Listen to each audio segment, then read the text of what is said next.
Hello and welcome in to this edition of Locked On Capitals, part of the Locked On Podcast Network, your team every day. And I want to thank all of you for making Locked On the #1 sports podcast network. So I come to you on a Saturday afternoon edition, a midday update, if you will, as the Capitals finally get back into the win column. Also a first for a Capital who has not found the back of the net in quite some time. So let's just get right into it here.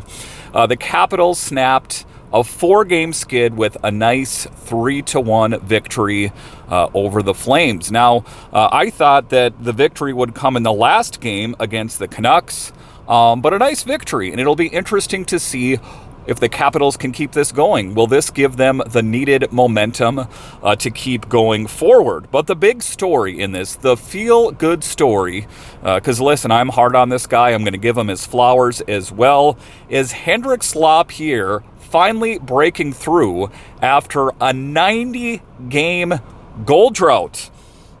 He was beyond excited. I was beyond excited at home. An interesting storyline. Like I talked about, will the Capitals be able to harness what they learned, the positive momentum in the last game, and pick up a victory today against the Oilers? And what to expect from Hendrix Lapierre? Listen, confidence is something that is not easily quantifiable, or it's not even really quantifiable. But I've seen this before. You guys have seen this before. Alex Ovechkin, the grade 8, a couple seasons ago, got off to a slowest start and turned things around. And what happened? Anthony Mantha, his final season with the Capitals. So, I'm not saying that it's going to happen, but I feel good for the kid.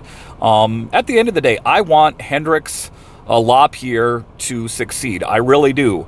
But I don't want to get ahead of myself. It has been a 90-game goal drought. Let's see what he can do with this going forward. But when you take a look at the victory, this was a victory by a desperate Capitals team. They came into Calgary flat, down early, but turned it around with energy that we have not seen in weeks. So exciting. And that's the big thing, is that they found a way to get back into victory lane. But like I say, the big story in this game, of course, was Hendrix Lapierre finally finding the back of the net. He had his struggles this season, limited minutes, around 8 minutes, 30 seconds per game. Flashes of skill, but little payoff. But, people always pointed to the advanced metrics. Well, he didn't do good in finding the back of the net or assists, but he was generating chances. But, to add context to this, some contextual information, his last NHL goal came all the way back March 18th, 2024, and fittingly also at the Saddle Dome. So it's interesting how, certain players have success under certain environments. And how it was able to be orchestrated, a nice rebound in front off Carlson's shot. Lapierre crashes the net and buries it. And the bench exploded. You could feel it. The guys on the ice, you'd swear he scored a hat trick or scored a milestone goal, and it was, I guess, in a lot of ways.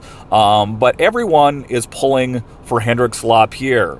And after that, you could see the weight drop off his shoulders, and that was pure relief. And the team fed off of it.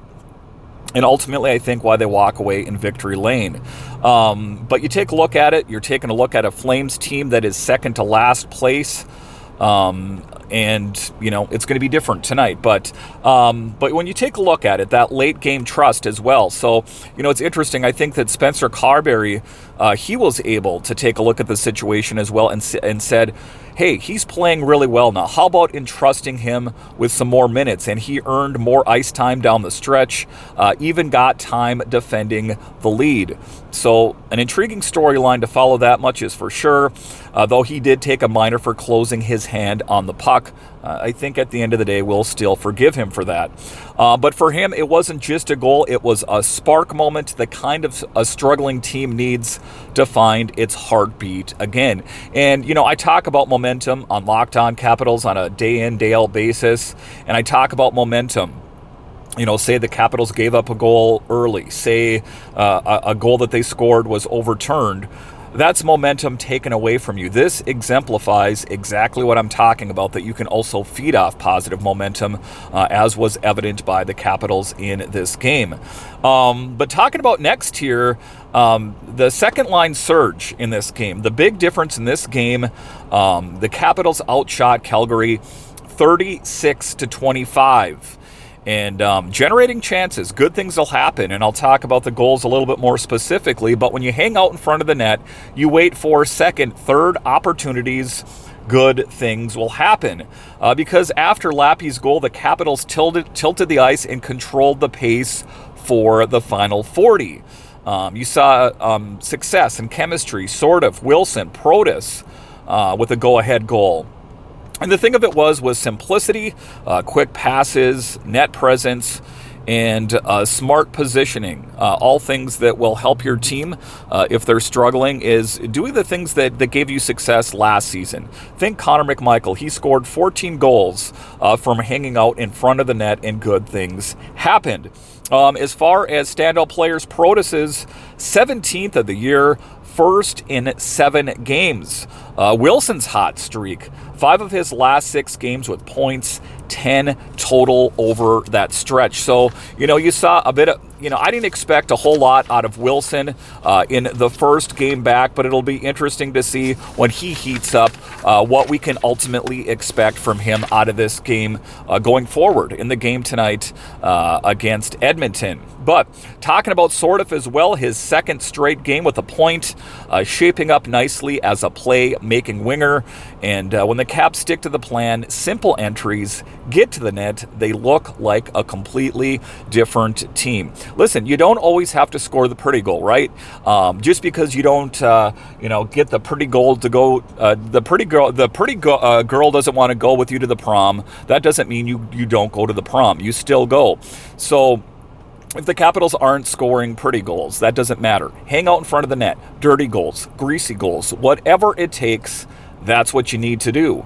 And talking about Logan Thompson as well, the simplicity, the defense, and why he thrived. Because the thing in this game is what sealed this one was staying simple and strong defensively. We saw defensive gaffes here as of late.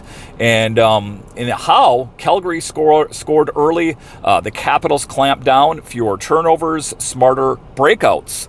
Alex Ovechkin just keeps adding to his goal total and further cementing himself as the greatest goal scorer, of course, but making it that much more difficult for the next player to accomplish that, if they're able to accomplish that, as he nets his 21st of the season, his 918th career goal. But Logan Thompson in his hometown, saving 25 of 26, that it holds true. You can get that hometown bump, ending his personal 3-game slid calm and composed. That's exactly the kind of goaltending you need to see from Logan Thompson and Charlie Lindgren when they're in, that when you're playing good, when you're scoring goals, that you can close the door. So all things considered, a really great win by the Capitals, but it's going to be a different game, of course, as they are taking on the Edmonton Oilers, who are currently in second place. Connor McDavid and all the firepower that is out there. This will be a good test. Can they vacuum this? Can they keep going forward, right? That they were able to pick up a win against the Flames. Hendrix Lapierre scored a goal for the first time in a long time. Hopefully they can do that, and the Capitals can start building and stringing together some wins, something they have not been able to do since early December. Listen, I want to thank you for joining me on this midday edition of Locked On Capitals, and I'll talk to you again next time.